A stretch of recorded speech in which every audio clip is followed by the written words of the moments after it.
네, 지난 시간에 스타 사업단의 박동식 단장님 모시고 자금 출처가 무엇인지 그 개념에 대해서 살펴봤는데요. 오늘은 거기에 대한 자세한 이야기, 사례를 곁들여서 말씀을 드리도록 하겠습니다. 그러면 그 자금 출처를 자세히 소명하면 다행이지만 네. 만약에 부족분이 발생하게 된다면 네. 그것은 어떻게 처리합니까?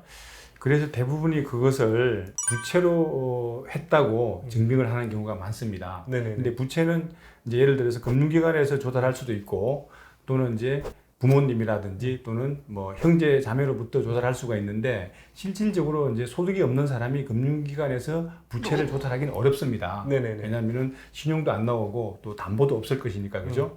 그렇다면 천상 부모님이나 형제 자매로부터 이제 차용증을 쓰고 그 돈을 빌렸다고 내가 자금 출처 증빙을 하게 됩니다. 네. 근데 그렇게 해서 그 순간은 넘어갈 수가 있어요. 그렇지만은 국세청에 가보게 되면은 또 NTIS 시스템이라는 강력한 프로그램이 있는데 이 프로그램에 부채 사후관리 시스템이 들어가 있어요.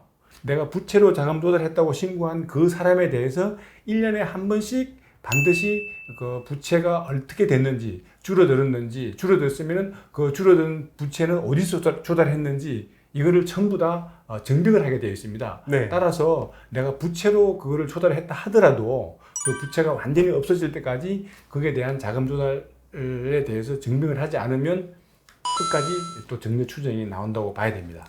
네네. 오늘 이렇게 짧은 시간 자금 출처가 무엇인지 그리고 그것이 왜 중요한지에 대해서 설명을 드렸는데요.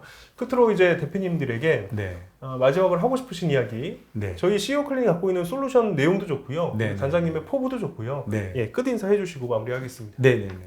우리 대표님들이 사업을 통해서 이제 돈을 벌고 또 그 돈은 내가 다 쓸 수도 있지만은 경우에 따라서는 자녀들에게 승계를 할 수 있는 그런 준비를 하셔야 되는데요. 대부분의 대표님들이 자녀가 미성년자로 있다가 성년이 되었을 때, 즉 결혼을 했을 때 또는 뭐 다른 행위를 하고 살 때 자금 출처 증빙이 안 돼 있는 가운데 그걸 할 경우에는 무조건 자금 출처 증명을 받게 되어 있습니다. 그래서 저희가 갖고 있는 여러 가지 시스템을 통해서 자금 출처에 대한 증빙을 사전에 준비하는 것이 굉장히 중요합니다.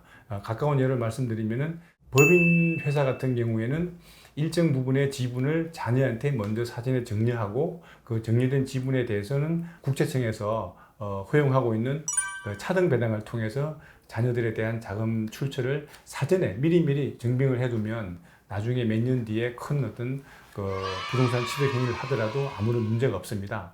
그리고 또 개인 사업자로 하시는 분들 같은 경우에는 자녀한테 소득을 해줄 수 있는 방법이 전혀 없습니다. 그래서 최근에는 그 개인 사업자들 분들도 법인으로 회사를 전환시키고 난 이후에 물론 그에 따른 여러 가지 이점도 있지만은 자녀에게다 지분을 또 일정 부분을 사전에 정리해서 차등 배당을 통해서 또한 어떤 자금 출처 증명을 이렇게 미리 만들 수도 있습니다.